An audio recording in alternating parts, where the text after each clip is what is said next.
Welcome, everyone, to another The Podcast, Drinkin with. We're having a fun night on this very frigid, no matter where you are in the country, except Florida night, where I think it's about 85 and 100% humidity still in February. But we've got a very special guest tonight. We have Whisky with a View, Nate Woodruff. Welcome to The Podcast, Drinkin with. No, thank you, guys. Appreciate you guys having me on. Yeah, we're going to get into it here in a second. I have one thing to say, though, about our title wheel, because here's the deal. I would drink with you or without you. Okay. You know what I mean? It's not Right. necessarily like I'm only drinking with somebody. Well, in this YouTube show, you are drinking with someone. Always. Like, that's the whole premise of it.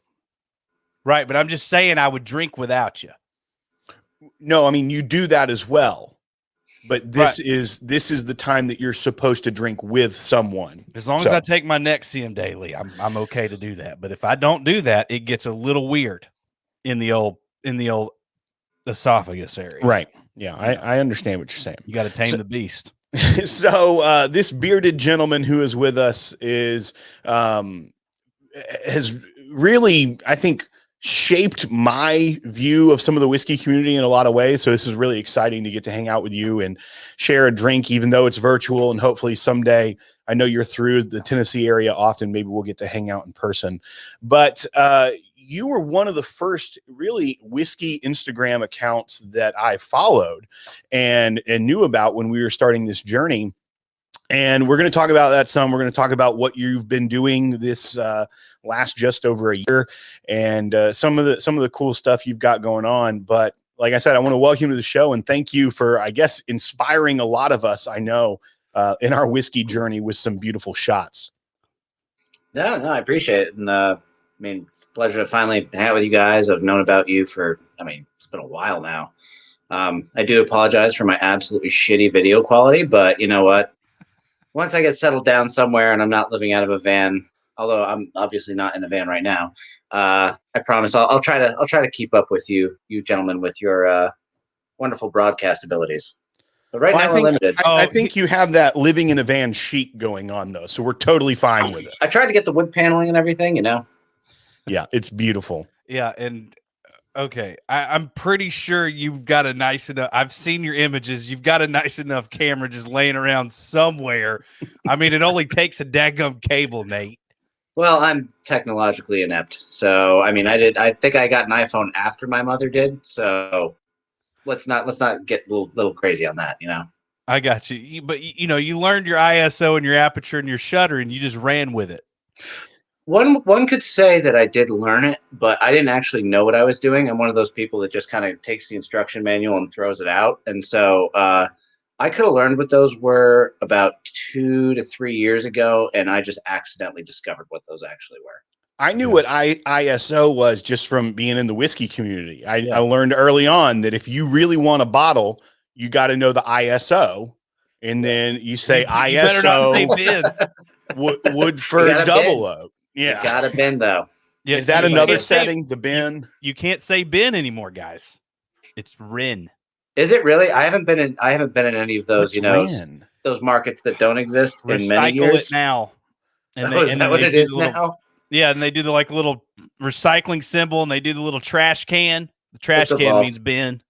It's evolved. It makes Here's sense. Here's the deal. You know who's not stupid? The None of us ATF. It's like as soon as they come up with a new daggum symbol, it could be the daggum freaking eggplant symbol with a donut. I know that means something else, but you know what I mean? Like it could totally mean like I want to buy those bottles. And let me go ahead and tell you who's going to pick up on that. Probably everybody. Yeah. If John Smith from Paducah, Kentucky knows how to appropriately rent a bottle on a secondary market, I'm pretty sure a big agency. Hypothetically speaking, I may or may not have shipped whiskey bottles over the years and labeled the box as Snow Globe, fragile. I don't know. There are ways around everything. Oh, dude, my go-to's Edelberry syrup. Oh, Edelberry? I don't think you said that right, Dundee. How do you say that? Elderberry. Oh, elderberry. Yeah. I like Edelberry. No wonder your bottles never arrived. my buddy Eric Greenway, he's got his own pickle brand he puts on there. I can't There you remember go. what it is. I've seen probably- I've seen hot sauce. I've seen olive oil. I like snow globe though. I think snow globe's a pretty good one. Like No, don't snow question globes. snow globe. Yeah, that's solid. I mean, I feel like nobody's gonna be like, yeah, that ain't no Like snow. if I'm picking up a box of olive oil or hot sauce, I'm like, it's olive oil. Snow globe, you're like, oh, this is special. I gotta be gentle. Like it takes a real asshole to like throw around a box with a snow globe in it. Right. If you've got a bespoke snow globe, like you don't know how much crafting it takes to go into that. Like I don't know the process of making a snow globe. So I'm going to treat that a little bit more carefully than, olive oil is everywhere. You can go buy that. So artisanal water, you don't know. Right. They melt it from the Alps and they place it in that globe. I would accept no other snow globe personally. Right. Yeah. All right, so let me set this up now, Nate. You like hold up your hand, like if I get something wrong, really quick. Okay, so Nate, you might as well just go ahead and put that hand up because it's gonna be real quick. Teacher, 2019, Nate has this great idea. Number one, you have seen his iconic image of a Glencairn like this held up, looking at this huge, like vacant leafed oak tree, what looks to be. And it's like upside down in there. And like, I feel like if you haven't seen that image, then you've gone dark on the internet or on Instagram for way too long and you need to see that, but it's an incredible image. I would love to see your college test scores, Grease, for like art appreciation. Like in that essay section when they're like, describe this Da Vinci. And you're like, there was like a dude, but he had multiple arms. Right. I feel like that's how you describe like photographs. Well, I don't know how to describe it. All I know is it was daggum beautiful and it was upside down. You like, when you look at something through water, you sit there and think like that's going to be the right side up, but it wasn't. It was upside down. It just threw you for a loop. And so when I saw that image, I was like, oh man, no, he flipped that tree.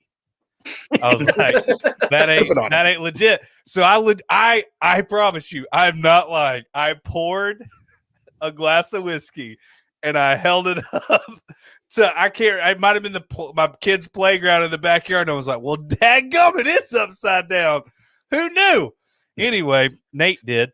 The magic of refraction. I wouldn't say I knew. I just figured it out by accident. I was actually on a hike down by like a river in my old neighborhood, and I just took a glass. I was just taking a picture of it, and I noticed when I focused in on the whiskey itself that the image was refracted, and I was like, "Oh, I'm onto something." And then it just, I couldn't tell you how many different objects in the distance at this point I've done, but I find that trees are usually the best, especially trees with like no leaves on them. They just pop. I don't know what it is about it, but that's usually my go-to subject ever since then. That one tree you're talking about was just an oak tree that was outside of like my old bedroom window that I would just every single winter at sunset, I would just snap a picture of it with my phone. And those were kind of the images that really got it going. I'm into it. And it was an amazing image and it puts you on the map on social media, went semi, viral. I don't think anybody in the whiskey world didn't see that image. And then you decided to sell everything. You built out a conversion van. You skipped a few years there, but well, yeah. I'm getting to the good stuff. We're not going to talk about Nate gave his life to the Lord in 2018. Like, I'm not going to say it. You know what I mean? Like, we rejected that application, by the way. So he goes. He sells everything. He's like, I'm hitting the road. I'm doing this. Sells everything. Gets a van. Gets his dog Sky and hits the road. And you've been on, and you started. Well, the reason you should ask him when he started. You shouldn't put words in his mouth. No, I like this. I would like to hear the assumptions. Well, no. So you got on my you were already on my radar. I was following you, and then I was like, wait, he's starting in Franklin, Tennessee. So I'll let you pick up there. Well, I spent approximately seven years working in the whiskey industry prior to that, as a brand ambassador, and then doing my own work. So I had a really good feel for how everything worked. And then I was when I started Whiskey with a View, it was definitely a passion project. I was making no money at all for many years. Like I remember my first holy shit moment was Buffalo Trace liked and commented on a picture of Buffalo Trace that I took, and I was like over the moon. This is the coolest thing ever. A brand is commenting on my stuff, and then I've snagged the crap out of them before, and they don't bite. And then they like reposted it, and then I was even I thought it was the coolest thing ever. Flash forward to today, where I've provided photography for dozens and dozens, if not, I don't even know how many brands at this point, where it's just a totally different mindset. But it's something that I've always tried to keep in mind, that initial joy of getting affirmation from a brand. And nowadays, keeping myself grounded and knowing that I'm fortunate enough to do that kind of work for brands nowadays, that'll compensate me to do that.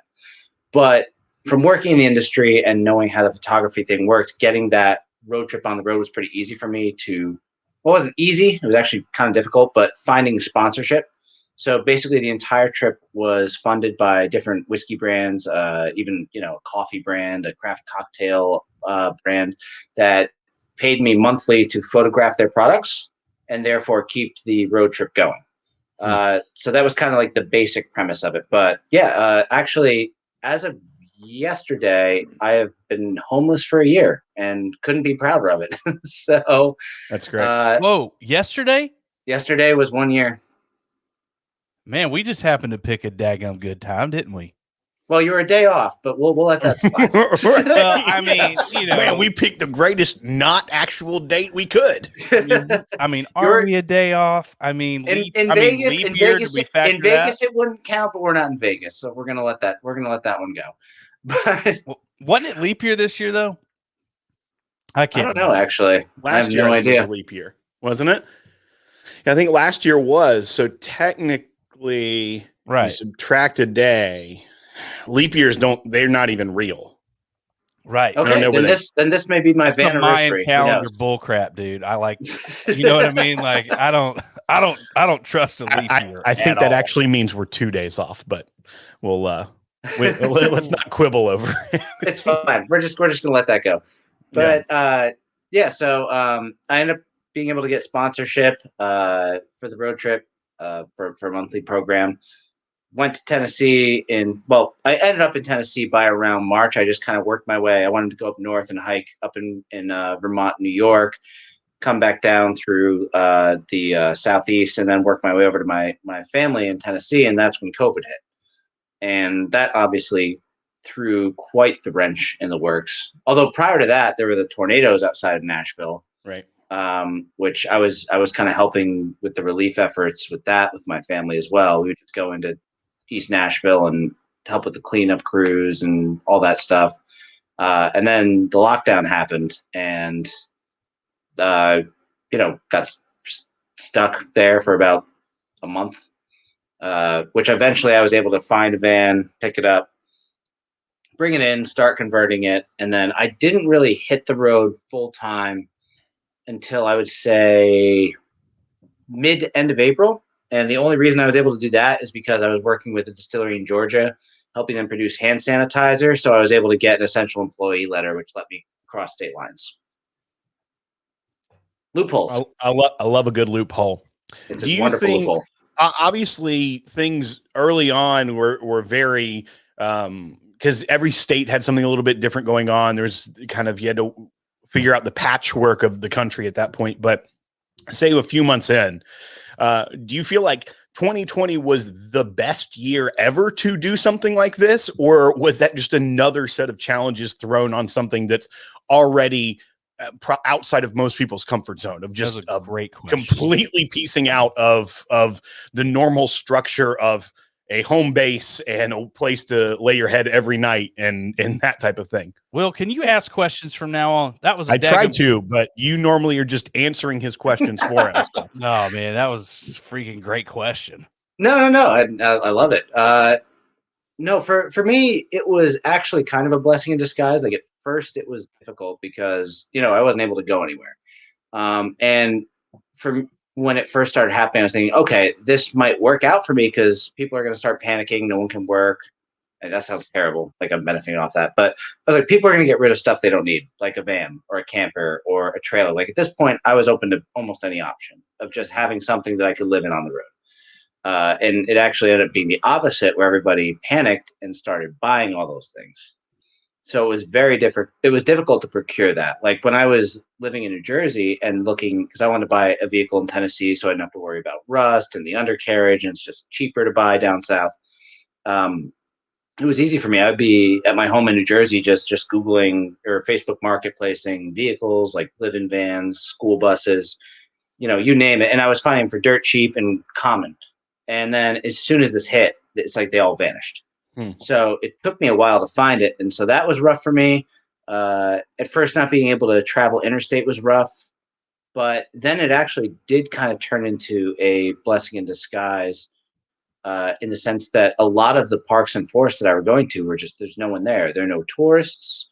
It's mostly locals. And for what I was doing, I mean, I was kind of doing the most extreme form of social distancing, was being able to travel to all these different places where the influx of people was far less than it normally would be. And, especially having a dog, I can't hike in national forests for the most part. National parks, but national forests I can. So I was able to find all these different like gems outside of national parks that are just as beautiful, that everyone kind of avoids because it's not, the center of attention. Right. But other than that, I mean, the only real inconvenience to me, I wouldn't even really call this an inconvenience, was, wearing a mask. Like that was it. Gas was cheaper. There really wasn't that much of a bother when it came to it. I wasn't fearful of getting COVID. Like I wasn't around people. I mean, I had COVID a month ago and I had a runny nose for a month. I'm sorry. I had a runny nose for like 2 days and then quarantined, obviously. But I mean, at the end of the day, for me, my biggest fear was getting or contracting COVID and then giving it to somebody else. But other than that, no. It really didn't affect the trip at all. And if anything, probably benefited it a bit. All right. You mentioned Sky. Well, you mentioned your dog. Is Sky here? Can we say hey? She is. Sky, come on. This is my favorite part. Come here. Up. Camera shy. Classic. Yeah. Well, she was taking a nap on the floor. She heard my voice earlier and she was not cool with it. Sky. Hey, Sky. Dogs are a good judge of character, Grace. I don't know if you know this. So she's so perfect. I freaking love Sky. She's my good girl. While we're talking about the dog and everything, we need to say what we're all drinking, because this is Drinking With. Oh, right. Yeah, we're drinking with Sky. Wait, quick question. Has Sky ever had whiskey? Oh, yeah. My man. Now, I know people are going to freak out when I say it, but when we go to distilleries, I will dip my finger in the glass and say, would you like a taste? And then we generally rate the whiskey on the amount of licks. Oh, okay. Hey, that's a really good rating scale. You know her palate crushes. Anything above 3 licks is really good. Give me an example of a 3-lick whiskey. Let's see. She generally prefers bourbon. Not as big a fan of rye, and Scotch is kind of in the middle. So bourbon is her go-to. Atta girl. Yeah. I'm into that. So what you drinking, Nate? Well, tonight, all right, Scott, you gotta get down. Not that you're gonna care. You'll enjoy it. Well, I'm actually drinking I'll just do the plug. I'm working for a brand doing a promotion where you get to make your own whiskey online, which is kind of cool. So you just blend everything from you have the option of blending a high rye bourbon, a wheated bourbon, standard bourbon, 100% rye, and what's the other rye? Malted rye, maybe? Yeah, malted rye. Sorry. Yeah. So you get to blend that in different proportions, choose the ABV, anything 43 to 47. And then, it's just a ton of different options. So that's what I'm drinking tonight. Super cool. And actually, you just had a post up about that over on Instagram at Whisky with a View. And the Scotch, if you're watching, you can see Whisky with a View right there. It's the Scotch spelling of whiskey, or the Maker's Mark spelling, depending on your flavor. Yeah, I started off in the Scotch industry, so I've just stuck with that. So, but everyone should obviously go follow Nate if you're not already doing that. I'm certain that everyone here is. I've seen it. I've seen the numbers. Half the internet is already doing it. That's fair. That's fair. I don't know if you know this or not, but Nate can do the swipe up. It's a good feature. It a comes solid in handy. feature. It comes in handy. I don't necessarily think I'll ever get to do, but I mean, I'm so bad at Instagram, and two, nobody gives a crap. I mean, that's the only thing that I can do. Like, I don't do the Twitter. I've never had a Twitter. Yeah, Smart. I bet if you wore a T-shirt when you're doing one of those beard flips in the water that just said "tweet this," I guarantee you'd be real good at tweeting. Oh, apparently my work's been featured on Twitter, but it wasn't me. Nice. So I saw on your Instagram stories some snow trails today. Where are you currently? I'm currently in Vermont. So nice. I was up hiking with my girlfriend and friends up in the Adirondacks, which is about an hour and a half away from here. So I was finishing up a shoot for the brand that I'm drinking now. So what's nice about combining my passions of hiking and whiskey is I get to do what I love every day. So the way I put it is I'm only really working one day out of the month, and that is just sending out invoices, sending in photos to clients. And other than that, I get to do what I love every day. How long do you do it all in one day? I was going to, you go first, Grease. Yeah. So you just one day is like your production day. You're going to send everything out and do all your editing, and the rest of it is just capturing. Well, it depends. For me, like the capturing process is, fun for me. Like I would do it just because it's become just the thing that I love doing. Editing is very easy because I try to do most of the work in camera. So my editing process takes, 30 seconds to a minute per photo. It's not much since I try to keep it all on camera, since that's very fun for me.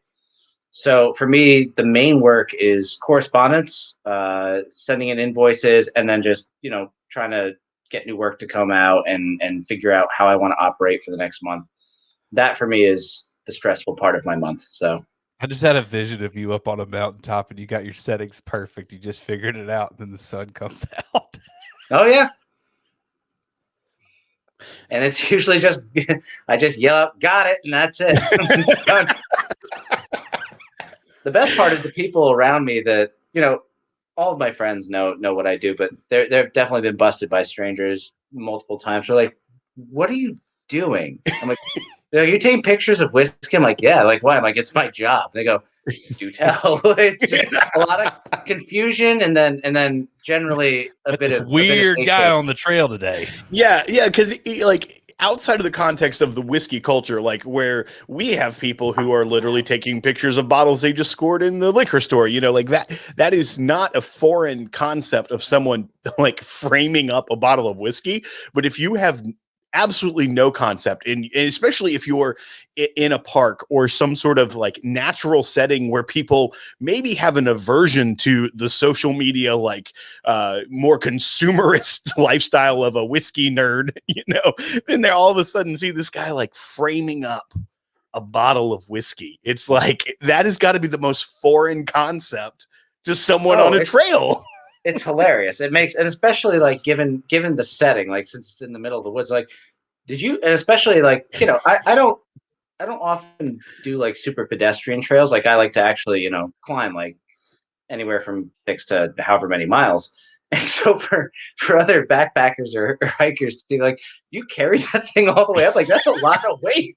It's like unnecessary, completely superfluous for your hike, I get mocked relentlessly because like I have this backpack that's usually used for backpacking trips, where you can store gear and tents and stuff, and it's just, for me, it's a day trip. So I'll be on like sections of the Appalachian Trail. People are like, oh, so you through hiking? I'm like, no, just a day hike. Like, why is your pack so big? Like, what do you have in there that you need? So they think you're like the biggest newbie, like this guy. He's just afraid. I think the beard saves me. They just see the beard and they go, I probably knows what he's doing. I don't know. You should probably start telling people like that approach you when you're framing up a bottle of whiskey. And they're like, did you bring? And be like, I just found this. Like this perfect bottle of whiskey was sitting here. I had to capture this moment. And somebody buried it on the trail and I just dug it up. Well, I actually thought about doing an Easter egg hunt by burying a very rare bottle on a trail and seeing who could find it, but I haven't done that yet. So I think you should do that because I want to see how I feel motivated like that's we could very get. illegal, and I'd probably get in That's trouble. That's fair. I just want to see how motivated we could get Greaves to go on a crazy hike. Oh, dude, like that would be insane. It would be fun. I mean, I would travel with a sidearm, but I would be shirtless and sprinting everywhere. I'd be like, "Is there a George T. Stagg 2020 in the woods? I'm going after it. There's no way I'm going to sit at home if that's in the woods. I'm going to try for it, and I would hopefully succeed." Hey, this is actually an interesting question. Which one? That is not like in. It's not in our comments right now. Oh, okay. We had someone write in, one of our patrons, for a bonus show we do that's sponsored by Eagle Rare, where we take listener questions. And they were asking actually about the Appalachian Trail. And they were saying, are there any whiskey spots that they're going to obviously start up north and then travel down, I believe starting in the summer, maybe. Don't have all my details correct, but we had no concept to give an answer on this. But they said, are there any whiskey spots or distilleries or anything that's not just happening upon a still in the middle of the woods on the Appalachian Trail? Maybe. Yeah, you don't want to go in that one. That you could actually hit up or make a part of your journey. I would not. I don't think there are any major ones. There could be some smaller ones, but I mean, granted, like when I started out in the whiskey industry, working and reviewing whiskey, there were 80 distilleries. That was like 8 years ago. Now they're well over 2,000, probably pushing 3,000. Mm-hmm. So I know if you're in the Shenandoah Valley portion, like the Blue Ridge Mountains, there are a couple distilleries kind of on the way, but you would definitely have to hitch a ride to get to one. Right. To the best of my knowledge, and I could be wrong, but to the best of my knowledge, there's nothing that's actually like within a feasible distance to like get off the trail and get to. Sure. Well, I mean, that's a great answer. Casey, this is a Patagonia. So it's Casey not Bright a has Charlotte a question. Hornets Will looks like he's wearing jacket. the Charlotte Hornets jacket every kid owned in the late 90s. Nate, do you remember that jacket? Because I sure as heck do.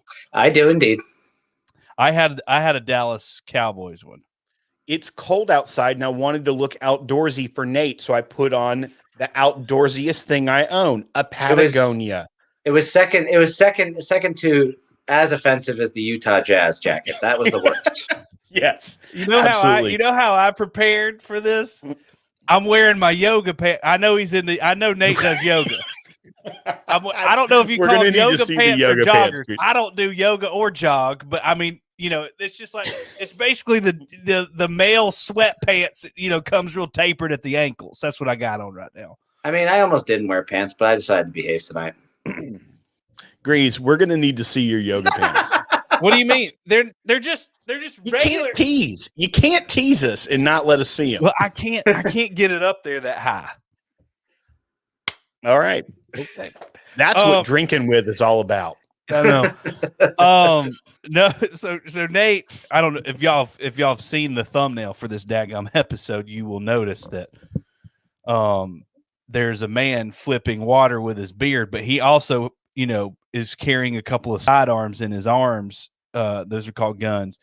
And I believe that you do sidearms in his arms. Yeah, like they're just dumbest thing you've ever said.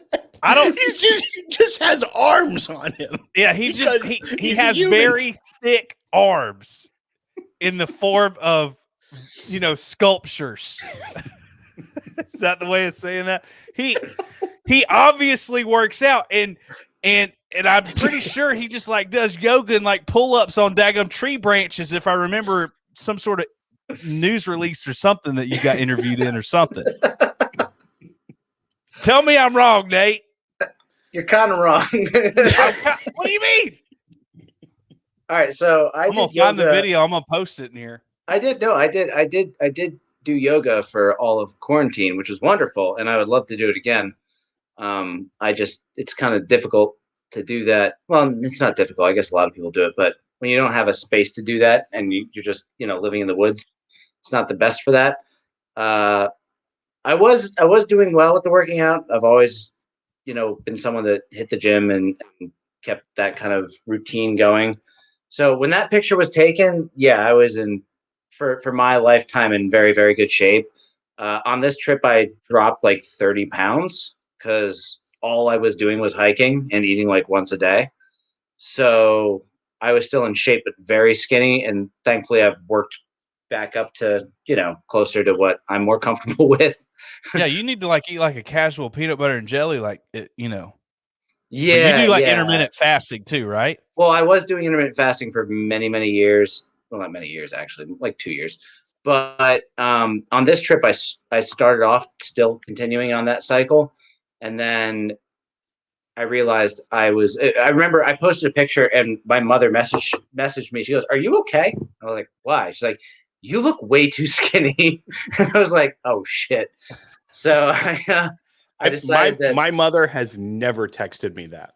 All right. Are you okay? You look way too skinny. Yeah, the difference well, between you and me. mine did. She said my neckline was scrawny. So I Once decided. again, another thing I'll never hear from my mother. Well, usually the beard obscures the neckline, but this was like a profile shot, so it was a little easier to see. But I decided that that was probably not good, so I started eating breakfast again and actually consuming more on the trail. But yeah, I remember weighing myself at a friend's in Colorado and being like 170. That's what I weighed as a junior in high school when I was playing soccer. Like that's not okay. So luckily, I'm starting to beef back up, and I look forward to finally settling down somewhere and getting back to routine. But I would love to get back into yoga, but no, I can count on one hand the amount of times I've done that since April. All right, so Yoga's how much tough. what? Yoga's tough. No, it is. It's very difficult. It's It's very fantastic too. tough. It's a hell of a workout. Yeah. I mean, I could barely pass a daggum field sobriety test, let alone do a daggum naked dog or whatever it is. Downward? Yeah, Downward. downward is the word you're looking for. Downward. not Okay, naked. downward. Downward and naked are the same things as me. That doesn't make any sense. Yeah. Nope. I want to know, Nate, you've been on this journey. You said it's been a year anniversary of your homelessness, and that is a wonderfully loaded term to throw out there. But what is this something you see yourself doing in a lifestyle for a continuation and perpetuity, or do you have a goal in mind, or is it something you're like, I'll do it, but I don't know, I will stop, I don't know when I'll stop, or what does this look like for you? Well, I mean, ever since I was young, I always had the vision of going on a cross country road trip, and I had actually done it before, but in a much smaller setting with my brother 3 years prior to this. Where we did I did about a month, and then he did about 3 weeks of that month with me, and I loved it. And I was like, I want to do more of this. But I mean, I've been fortunate enough working in the whiskey industry for so many years to travel to all over the United States, to countries like Taiwan, Scotland, Canada, just Europe, visiting really, really cool places and getting a feel for different cultures. And it's something that I became honestly hooked on. Like I love finding like new things. Like I don't do well with stability. I don't do well with the norm. I don't do well with doing the same thing every day. And I just like, for me, travel has helped me grow as an individual. So for this trip, one of my favorite things that I was able to discover, and it's something I always knew, but traveling for whiskey brands, I was obviously constricted to more like, major cities. And on this trip, I was out in the country. I was out in the middle of nowhere. I was hiking up mountains. I very rarely had cell phone service. And to be able to discover that kind of independence, but also what this country has to offer. I mean, there's so much that people don't understand when it comes to the amount of land, the amount of exploration, the amount of beautiful places that, I've only scratched the surface. And to the best of my knowledge, there are very few people I know personally that have traveled as much as I have, even like, in a van style or just, travel style in general. But for me, yeah, I don't ever see myself being able to sit down and relax. Like I obviously want to settle down and have a home. I want to be able to have a home base, but I cannot envision my life not traveling, not exploring, not seeking out, new landscapes, new opportunities, new people. It's just it's very foreign to me at this point to be able to just sit in one place, get a real adult job. Well, and what you've been doing and what you've cultivated is there's a narrative structure to it as far as is the whiskey with a view. You're showing off so much more than just the bottle. You're Yes. showing off, and a lot of it is American whiskey, even though you have your roots in Scotch and you've done things with brands and aren't specifically American. But when I see an image of, let's say, like Wyoming whiskey, I see these images of Wyoming whiskey with a mountain peak in the background. And there's such a story there that it begs you to seek out more. And if you were someone that were confined to a home and a community and just that, like, we would be missing out on so much, not just you, because the stories you're telling and the way you're able to showcase brands in just a completely unique way makes such a compelling story, and it's something that we all benefit from. And you can't do that from just a single community. Like, even if you lived in a very rich community where there's plains and a mountain and rural, but also a cityscape, like it's still, like you're saying, there's so much you're discovering in your travels and what you do that we're getting to travel along with you almost and see the way you can showcase these brands with the places you're discovering that you can't do from a home base, I feel like. Well, you can, because one of my favorite things that I love about what I do is, like, and I say this on almost any podcast or show I've been on, is I hate the term influencer. I can't stand it. It gets pinned on me all the time.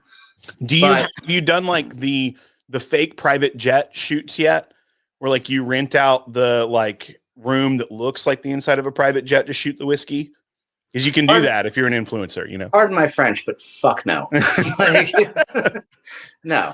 The thing about me is, like, and again, like, I know I'm friends with and know plenty of people that like to do the more flashy, watches, cars, really expensive bottles of whiskey, cigars. That's cool. That's their thing. Sure. My thing is, my goal is to inspire people. And what I've discovered is, like, what I do, basically anybody can do. If you have access to a car and you just use a hiking app like All Trails, like, you can find a place to hike. You can find a place to shoot. It's free. Like, the only thing you're paying for is gas. It's anybody can do what I do, and I think that's something that a lot of people have connected with. Is hiking is, for the most part, unless you're going to a national park, is free. And my favorite thing in the world to see, and I'll give you an example. They charge you to go walk at a national park? I'm sorry? They charge you money to go to a national park to hike? Oh yeah, almost any national park you're going to pay. I love that Grease, like, the national park concept is it's so foreign to him. I just learned that about you literally just blew his mind. I learned about subsidies. That should gonna be free. Except for the Smoky Mountains. Smoky Mountains, like, the only national park I know of that you don't pay for. Like, is there like a gate? Like, I feel like you could just saunter onto a national park somewhere. No.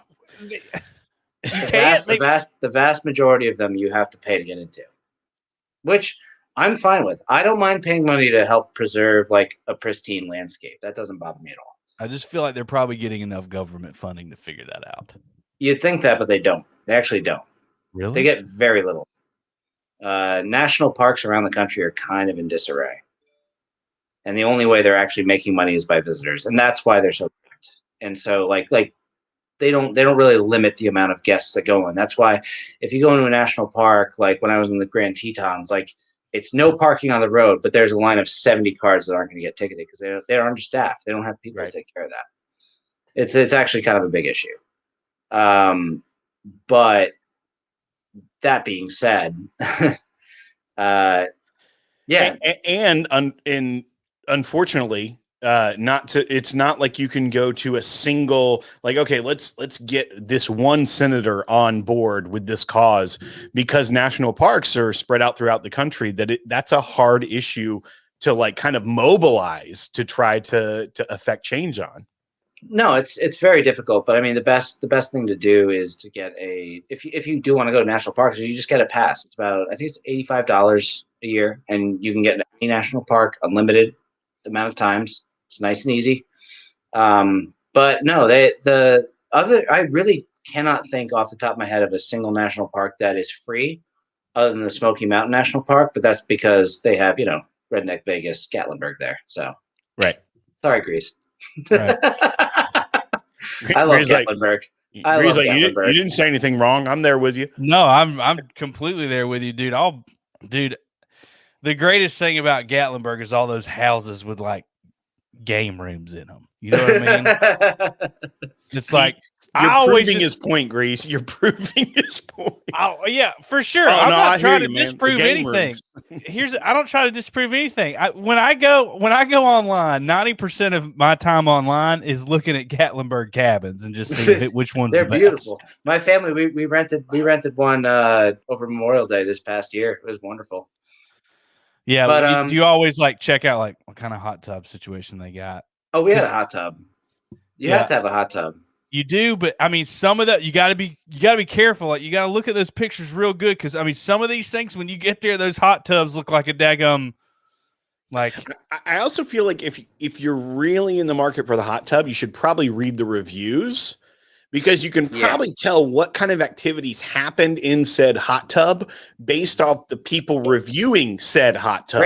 Great for bachelor parties. That's your first warning. I have been to 3 bachelor parties in Gatlinburg cabins.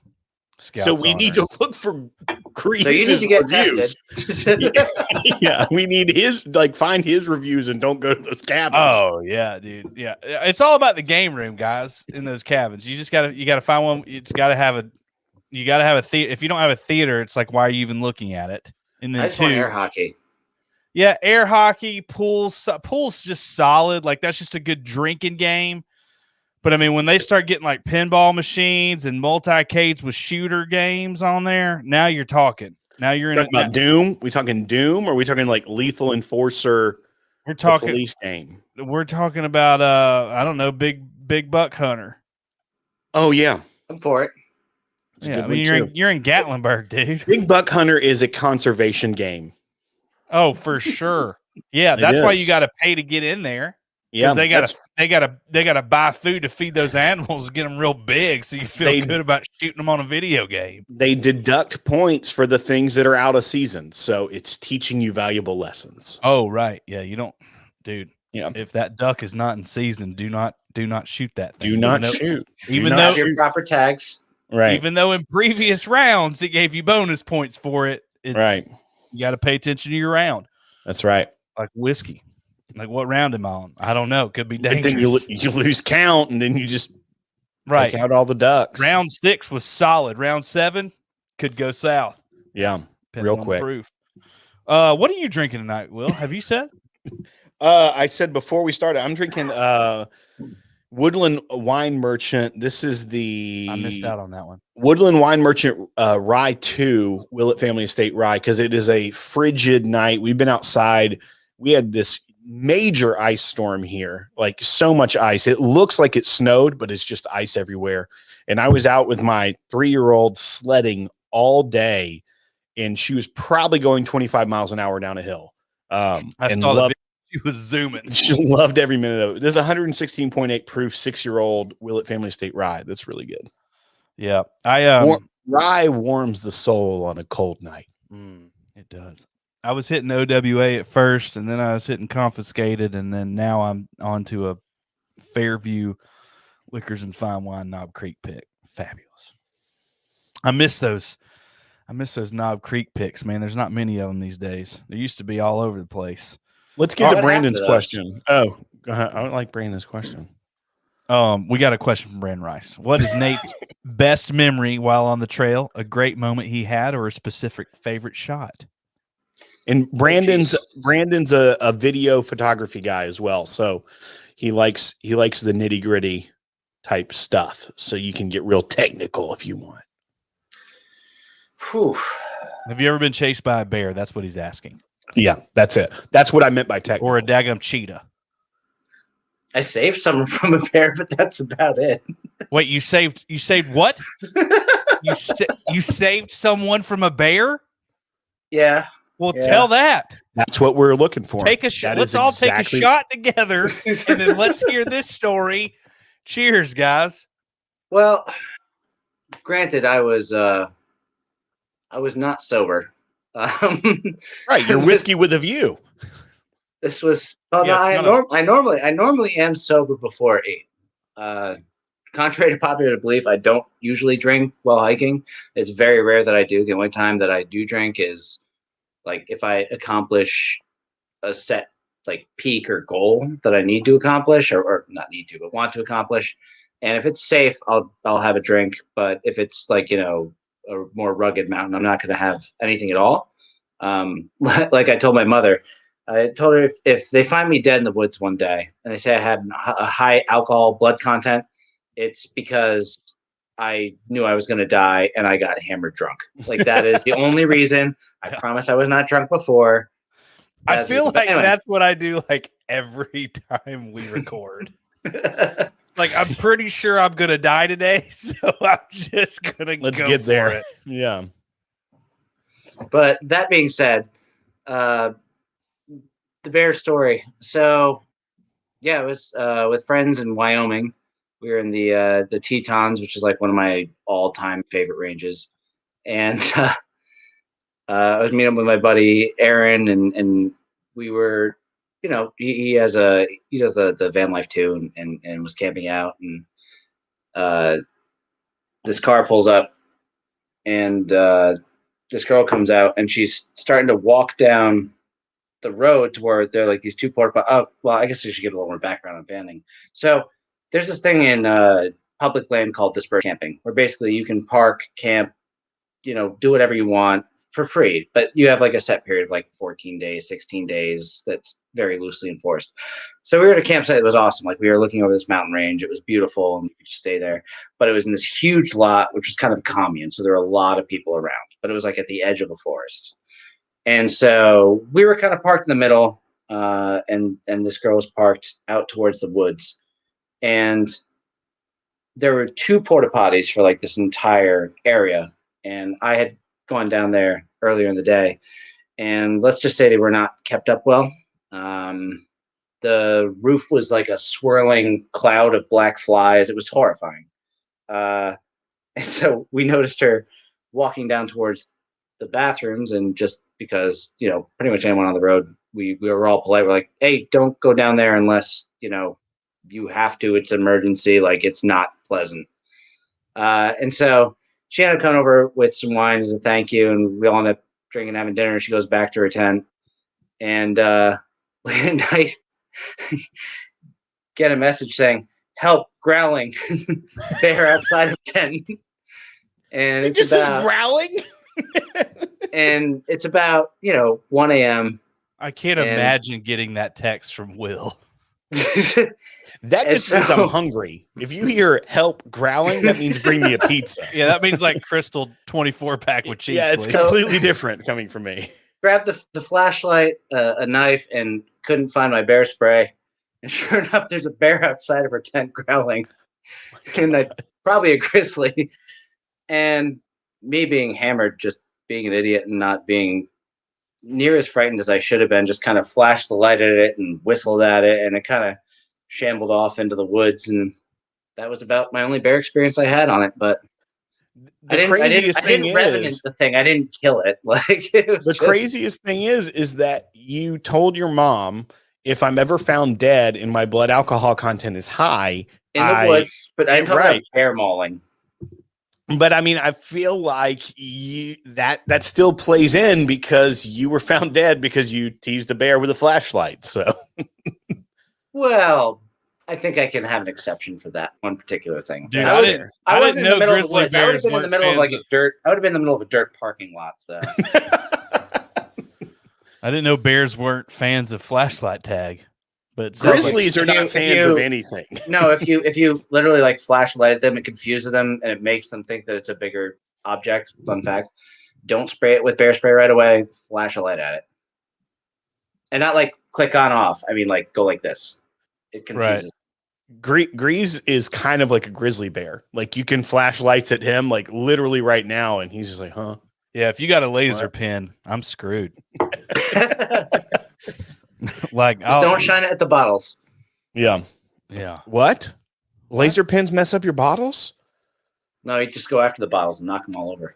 Oh gosh. Oh yeah. For some reason, I'm like, man, I've been literally shooting laser pens at my entire whiskey collection for a while now, and I thought I was doing something wrong. I have not actually. I don't have a laser pen currently. That was me circa 96. Have you photographed any Bardstown stuff? Photograph, no, but I did go there for one of my my buddies' Scotch and Time. We had an event there that was amazing. I love their facility; it's fantastic. It's a really cool place. It is, and their whiskey is pretty fantastic. And I love like the whole concept of them is brilliant. Really, like they're basically. I hate to make it sound like the MGP of Kentucky, but it's that, but like way more like tourist centric and less like industrial revolution whiskey and more like whiskey of the future.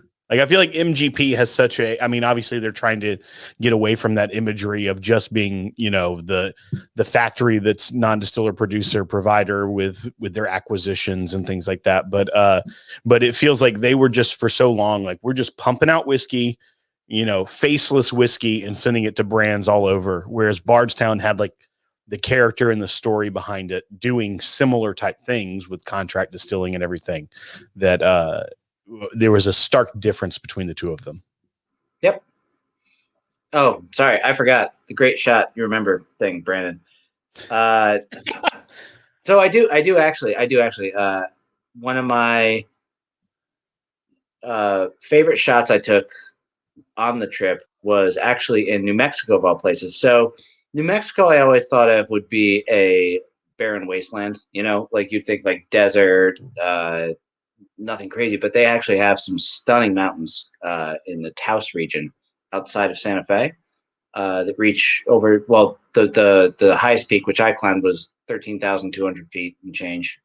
But outside of that, I decided, so when you're hiking higher mountains, you have to acclimate to the altitude in order not to get altitude sickness, which you can get altitude fatigue, which I definitely did on that hike.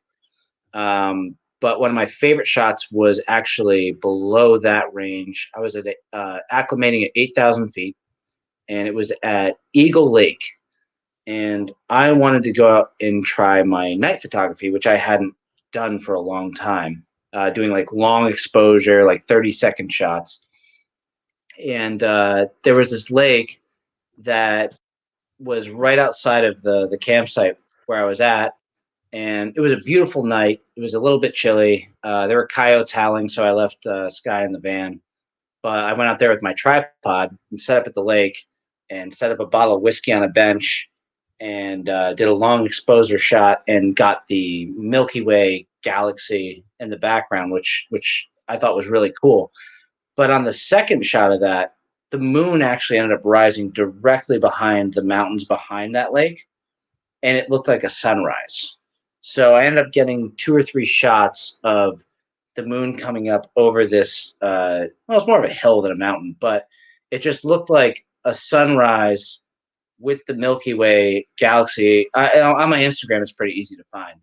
I think you just reposted it or put it in a story. Yeah. I'm like, I know where he's going with this. On my feed, it's one of the first ones. So a lot of photographers do what's called layering shots, where they'll take a picture of the surroundings that are close up with a higher aperture and kind of light them up, and then take a picture of the stars separate and then edit them on top of each other. It's very common, but my work, I've never done any layering. Like I want it to be completely my own thing, even though it doesn't look as good as a really edited shot. And so that particular shot with Wyoming whiskey on that lake was one of my all-time favorite shots of the trip, because it was the first time I had really flexed on doing night photography, and just the fact the moon rose right into frame, right dead center, was like amazing. Like, I had not planned on that. I did not know that's where it was going to rise or anything, and it was a really beautiful moment. And it does. It looks like a contrast between a perfect galaxy star shot with a sunrise almost, because you even get like the oranges and the pinks kind of in the background of like you would see in a sunrise or a sunset of some sort, but it's very vibrant. I loved it. Yeah, I think I shot that at like 12, like a little bit after midnight. Like, it was That's crazy. fairly late, but it was a really unique experience where, like, you can't get that effect. Like, if you were doing a shot with the sun coming up, like, obviously you'd have to layer in the galaxy after, but that was a really interesting and very lucky moment. Like, that was something I could not have predicted that would happen. It just so happened that was exactly how it worked out. And so I'd say that was, even though that was kind of more towards the beginning of the trip, it was one of my favorite moments where I was like, holy shit, this is cool. Like, this is really cool. Yeah, it sounds daggone cool. So in your journeys, like, has there been like any, Brandon Rice had this question too, like any cool distilleries that you visited or that you hadn't been to that you were able to? How's whiskey hunting too on this journey? I've done like none. Okay. I don't think I've found anything. I've been kind of trying to avoid, being in stores in public unless it's absolutely necessary. I mean, of course, going as the years progressed, but in the beginning, no, I was not really visiting many liquor stores. Most distilleries were closed. I would say I've had a few really cool distillery visits. Wyoming Whiskey was really awesome to visit for the first time. I mean, they were a big sponsor for the trip, and I got to, go deep into those warehouses and tap some amazing barrels. I'm going to end up doing a single barrel pick with them this year. They were awesome. One of the most outside the box distilleries I visited was this place in Colorado. They reached out to me, called Boulder Spirits, and I'd never heard of them before. And they were started by a gentleman out of Scotland, and it's one of the few American single malts being produced right now that is incredibly fruity and viscous, and doesn't have that really like beer distiller's milk chocolate note that a lot of American single malts get. Like, it's non-existent. It's more fruit based, like a lot of Scottish single malts.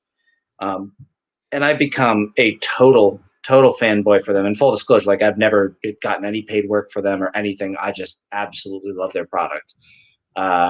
And I personally am a total single malt fiend, if you will, and have visited and usually ask for single malts when I go to distilleries if that's an option. And I think they have some of the most solid barrels in the game. I actually plan on doing a pick with them as well this year. Awesome. I like that. So quick question before, I mean, we're getting close to wrapping, but I want to talk.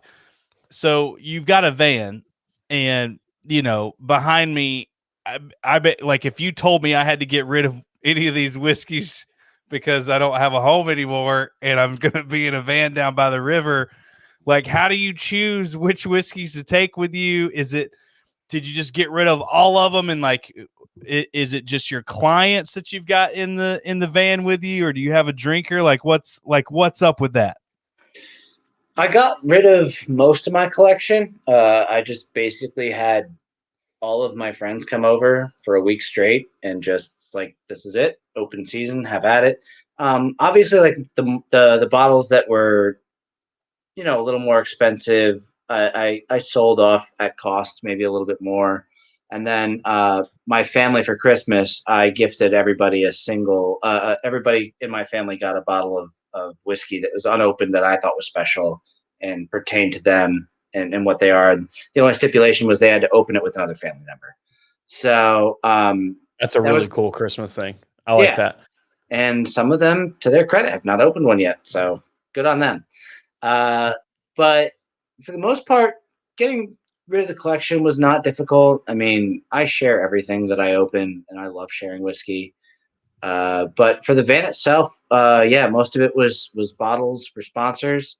But for a daily drinker, I'm Wild Turkey 101 all day. I'll buy a handle of Wild Turkey 101. That is my go-to. If I just want to drink, that's what I drink. Yeah. So you're basically, yeah. I'm right there with that. That's a great pour. Can't beat it. So easy to find. You know, it's not And everywhere. You can literally get it anywhere. Yep. It's always going to be affordable, and it's never going to disappoint you. No, it never does. Yep. I love that. And it, you know, it ain't one of those like 90 proofers out there. You know what I mean? No, I need high proof. I've decided over the years there's just it's very rare. Well, when it comes to single malt's a little different. But when it comes to American whiskey, higher proof for me is just that's what I like. Yep. Well, Nate, thank you so much for joining us, man. How can people, follow you? Obviously, on your Instagram, it's at Whiskey with a View without the E and whiskey. And then you've got Nate Whiskey Nate too. Yep. Whiskey Nate, also without the E. Whiskey_Nate. Otherwise, you're gonna end up following a gentleman who is also awesome, but really likes Irish whiskey and gets a lot of followers and directs them towards me. Love it. But Whiskey with a View, that's the normal handle I would push people towards to follow the adventure, and they're just going to continue. I don't Whiskey Nate's probably more of like your personal, like if I want to see like a good knife throwing video, I need to go to Whiskey Nate. Yeah, if you want to see more of my personal life and be like, all right, this guy might be a little weird, then that would be the page that I would go to, and you'll see a lot of my dog. But other than that, yeah, Whiskey with a View is definitely, if you want to see the photography and interesting brands. And while I do get paid by a lot of brands, I am pretty discerning about who I work with. I want to make sure that brands I work with are ones that I truly like and ones that have an interesting perspective on the whiskey industry and, you know, people that are going to innovate and make things interesting. So if it's more of an adventurous style and something's outside the box, that's what I'm going to groove on. Nate, we have thoroughly enjoyed hanging out with you virtually. Can't wait to hang out with you in person. I know you're in the Tennessee area from time to time, so hopefully we can link up and share some good whiskey together and tell some more stories and have a good time. But thank you so much for joining us on Drinkin' With, and we look forward to hanging out with you, and good luck in all your travels. We appreciate it. Thank you, gentlemen. It's been my pleasure. Thanks a lot, Nate. Appreciate it, buddy. All right. Cheers.